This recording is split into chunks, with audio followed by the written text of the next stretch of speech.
আজ আমরা শুরু করব প্রাণীর পুষ্টি। তো ওয়েলকাম সবাইকে রেশিও ক্লাসে। তো চলো শুরু করি। প্রাণীর পুষ্টি বা অ্যানিমেল নিউট্রিশন। এই প্রাণী পুষ্টির মধ্যে ও 4টি ভাগ রয়েছে, সেগুলি হলো পরজীবীয় পুষ্টি, মৃতজীবীয় পুষ্টি, মৃতজীবী পুষ্টি, হলোজৈবিক পুষ্টি। তো চলো আমরা একে একে দেখে নিই পরজীবী পুষ্টি কাকে বলে, মৃতজীবী কাকে বলে, মিথ্যজীবী কাকে বলে, হলোজৈবিক কাকে বলে।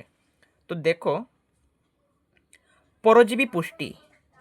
পরজীবী পুষ্টি হলো যে পুষ্টি পদ্ধতিতে কোনো একটি প্রাণী পোষক তথা আশ্রয়দাতার দেহ থেকে খাদ্যরস আহরণ করে পুষ্টি গ্রহণ করে তাকে পরজীবী পুষ্টি বলে। যেমন ফিতাকৃমি আমাদের থেকে পুষ্টির শোষণ করে ও ওর পুষ্টি পদ্ধতি সম্পন্ন করে। তারপর হচ্ছে মৃতজীবী। মৃতজীবী হচ্ছে যে পুষ্টি পদ্ধতিতে মৃত এবং পচাগলা জীবদেহ থেকে প্রাণী খাদ্যরস আহরণ করে পুষ্টি সম্পন্ন করে তাকে বলে মৃতজীবী। যেমন এস্টাশিয়ার পুষ্টি পদ্ধতি। আরও রয়েছে মিথুজীবী পুষ্টি, যে পুষ্টি পদ্ধতিতে দুটি প্রাণী পরস্পরের সাহায্যে অবস্থান করে পুষ্টি আহরণ করে তাকে বলা হয় মিথুজীবীয় পুষ্টি। এর উদাহরণ হচ্ছে ট্রাইকোনিম্ফ নামক প্রোটোজোয়া। আর হলোজৈবিক পুষ্টি হচ্ছে সবচেয়ে লাস্ট, যার হচ্ছে যে পুষ্টি পদ্ধতিতে কোনো প্রাণী স্বাভাবিক অবস্থায় কঠিন ও জটিল খাদ্য সামগ্রী গ্রহণ করে পুষ্টি সাধন করে তাকে বলা হয় হলোজৈবিক পুষ্টি। যেমন গরু, মানুষ ইত্যাদিতে এইসব পুষ্টি পদ্ধতি দেখা যায়। এখন আমরা আলোচনা করব পুষ্টির বিভিন্ন ধাপগুলি, কীভাবে পুষ্টির ধাপ সম্পন্ন হয় এবং তাছাড়া মানুষের পুষ্টি কীভাবে সম্পন্ন হয় তা আলোচনা করব। চলো স্টার্ট করি। প্রাণী পুষ্টিতে 5টি পর্যায় লক্ষ্য করা যায়। সেগুলি হলো খাদ্য গ্রহণ, গৃহীত খাদ্যের পরিপাক, পরীক্ষালব্ধ খাদ্যের শোষণ এবং অপাচ্য অংশের বা অপাচ্য খাদ্যের বহিষ্করণ। তো খাদ্য গ্রহণ বিভিন্ন প্রাণীর ক্ষেত্রে বিভিন্ন রকম হয়। যেমন এমিবার ক্ষেত্রে একরকম, এমিবা তার ক্ষণপদের সাহায্যে খাদ্যবস্তুকে চারিদিক থেকে ফেগোসাইটোসিস পদ্ধতিতে খাদ্য গ্রহণ করে। হাইড্রার ক্ষেত্রে অন্যরকম, ব্যাঙের ক্ষেত্রে অন্যরকম। তো এখানে আমি এমিবারটা দেখাচ্ছি, দেখো কীভাবে খাদ্য গ্রহণ করে। তারপর এই হচ্ছে হাইড্রার খাদ্য গ্রহণ পদ্ধতি, হ্যাঁ। আর এই হচ্ছে ব্যাঙের খাদ্য গ্রহণ পদ্ধতি। এভাবেই খাদ্য গ্রহণ করে ওরা ওদের জীবনযাপন করে। আর মানুষের ক্ষেত্রে হাতের সাহায্যে খাদ্য গ্রহণ করে এবং এক্ষেত্রে ঠোঁট, জিহ্বা, দন্ত ওতপ্রোতভাবে সাহায্য করে, যা আমরা সবাই জানি। এখন আমরা দেখব গৃহীত খাদ্যের পরিপাক কীভাবে সম্পন্ন হয়। এবার আমরা দেখব গৃহীত খাদ্যের পরিপাক। যে পদ্ধতিতে জীবদেহে গৃহীত খাদ্য অর্থাৎ গৃহীত জটিল খাদ্য উৎসেচকের প্রভাবে সরল খাদ্যে পরিণত হয়, সেই প্রক্রিয়াই হলো গৃহীত খাদ্যের পরিপাক। যেমন ব্যাঙ, মানুষ ইত্যাদি মেরুদণ্ড প্রাণীদের ক্ষেত্রে পরিপাকতন্ত্রে পাচকরসের প্রভাবে খাদ্য পাচিত হয়। তাছাড়া হাইড্রাতে দেহগহ্বরে পাচকরসের সাহায্যে খাদ্য পাচিত হয়। এমিবাতে খাদ্য গহ্বরে পাচকরসের সাহায্যে খাদ্য পাচিত হয়। এরপর দেখব আমরা পরীক্ষালব্ধ খাদ্যের শোষণ।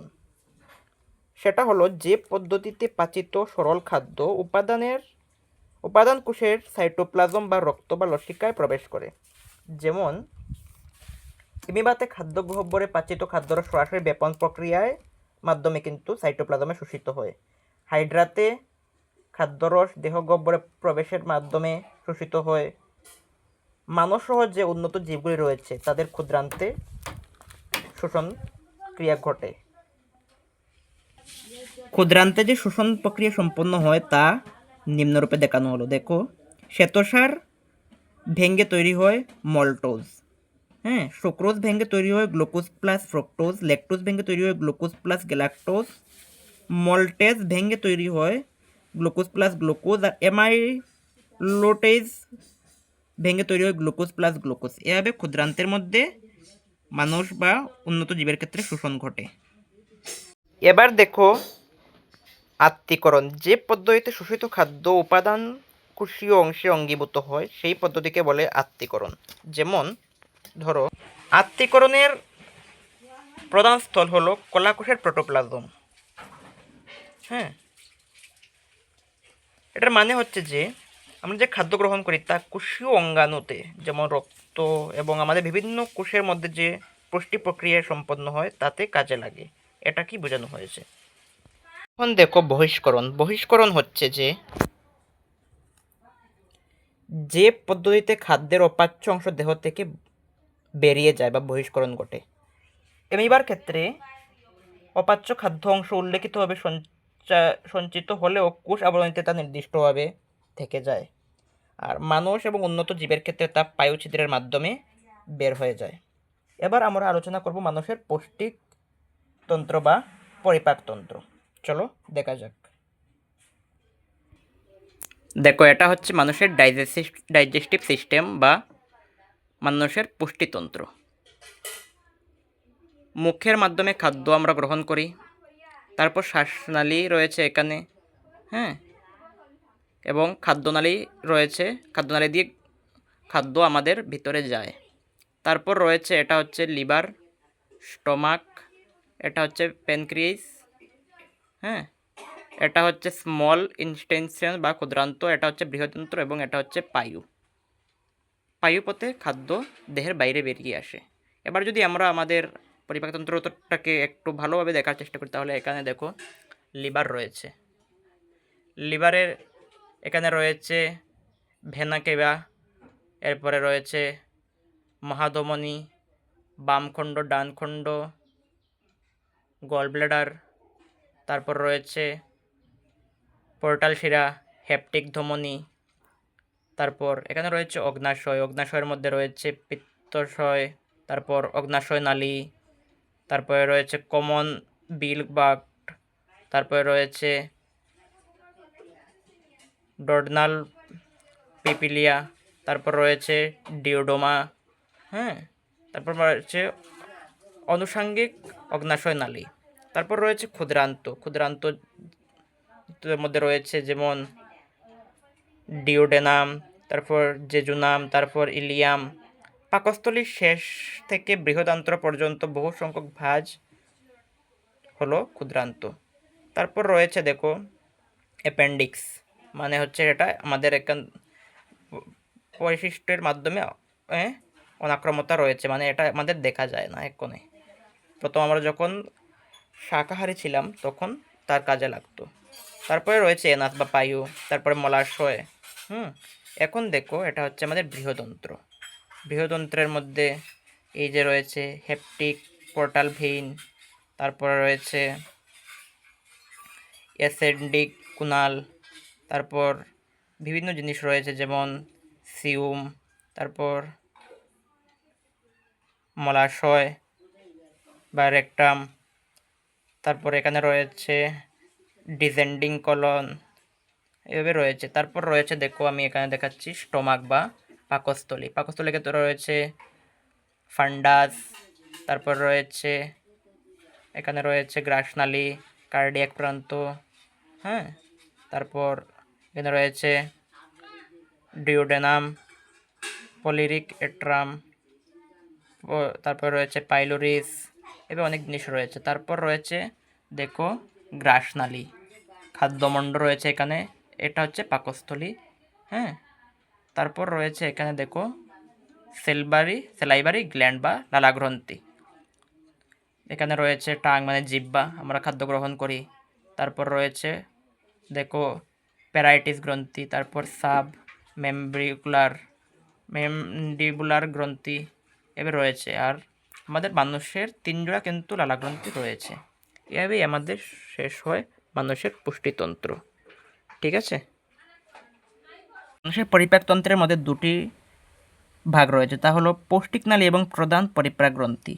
আমি যে আগে বুঝিয়েছিলাম যেমন রয়েছে মুখগহ্বর, গলবিল, গ্রাসনালী, পাকস্থলী, ক্ষুদ্রান্ত, বৃহদন্ত্র, পায়ুছিদ্র, তা হলো পৌষ্টিক নালীর অন্তর্গত। আর প্রধান পরিপাক গ্রন্থি হচ্ছে লালাগ্রন্থি, একটু আগে যা বুঝিয়েছিলাম যকৃৎ, অগ্নাশয়। ঠিক আছে, এবার দেখো আমাদের এই যে খাদ্য যে শোষণ হয় এবং আমরা তো জটিল খাদ্য গ্রহণ করি, তা যে ভেঙ্গে যে সরল খাদ্যে পরিণত হয়, তার জন্য দরকার হয় পাচ্যক্রসের। বিভিন্ন পাচ্যক্রসের এবং ক্রিয়া এবং নাম আমি নিচে দেখাচ্ছি। এই যে পাচক উৎসেচক, হ্যাঁ, উৎসেচকের নাম, উৎস গ্রন্থি, সাবস্ট্রেট এবং কি তৈরি হয় তা এখানে দেখো। অ্যামাইলোলাইটিক উৎসেচক, হ্যাঁ, সেটা পাচক উৎসেচক। তারপর হচ্ছে প্রোটিওলাইটিক উৎসেচক, তারপর হচ্ছে লাইপোলাইটিক উৎসেচক। Ptyalin, amylase, sucrose, lactose, maltose, এটা হচ্ছে অ্যামাইলোলাইটিক। প্রোটিওলাইটিক হচ্ছে পেপসিন, ট্রিপসিন, ইরিপসিন। আর লাইপেজ হচ্ছে লাইপোলাইটিক, হ্যাঁ। তারপরে উৎস হচ্ছে দেখো লালাগ্রন্থি হচ্ছে টায়ালিন, সাবস্ট্রেট হচ্ছে শ্বেতসার, আর অন্তঃপদার্থ হচ্ছে মল্টোজ, মল্টোটেজ এবং লিমিট ড্রেক্সোটিন। অ্যামাইলেজ হচ্ছে অগ্নাশয় থেকে বের হয়, শ্বেতসার হচ্ছে সাবস্ট্রেট, মল্টোজ, মলটেট্রোজ, লিমিড্রক্সিন। সুক্রোজ হচ্ছে আন্তরিক গ্রন্থি থেকে বের হয়, সাবস্ট্রেট সুক্রোজি, এবং গ্লুকোজ এবং ফ্রুক্টোজ হচ্ছে অন্তঃপদার্থ। ল্যাকটোজও আন্তরিক গ্রন্থি থেকে, ল্যাকটোজই হচ্ছে সাবস্ট্রেট এবং গ্লুকোজ ও গ্যালাক্টোজ হচ্ছে অন্তঃপদার্থ। মল্টেজ হচ্ছে লালাগ্রন্থি থেকে বের হয়, অগ্নাশয় ও আন্তরিক গ্রন্থি হচ্ছে উৎস, এবং মল্টোজ হচ্ছে সাবস্ট্রেট এবং অন্তঃপদার্থ হচ্ছে গ্লুকোজ।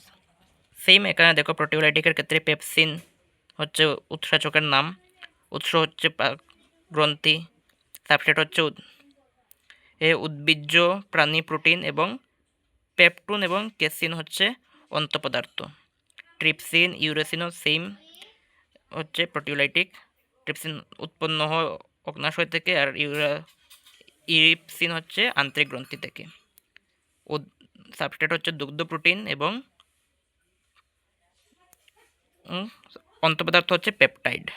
আর পেপটুন এবং পেপটাইড হচ্ছে ইরিপসিনের সাবস্ট্রেট, এবং অ্যামিনো অ্যাসিড হচ্ছে সেটার অন্তঃপদার্থ বা প্রোডাক্ট। আর লাইপোলাইটিকের ক্ষেত্রে দেখো লাইপেজ হচ্ছে উৎসেচকের নাম, আন্তরিক গ্রন্থি পাকস্থলী অগ্নাশয় থেকে সেটা উৎপন্ন হয় বা উৎস। ফ্যাট হচ্ছে সাবস্ট্রেট, আর প্রোডাক্ট হচ্ছে ফ্যাটি অ্যাসিড এবং গ্লিসারল। এইভাবে শেষ হলো আমাদের পুষ্টি। পরে আমরা শুরু করব শ্বসন। শ্বসন দেখার জন্য ফলো রাখো, চোখ রাখো আমাদের রেশিও ক্লাসে। ততক্ষণে সবাইকে ধন্যবাদ, টাটা।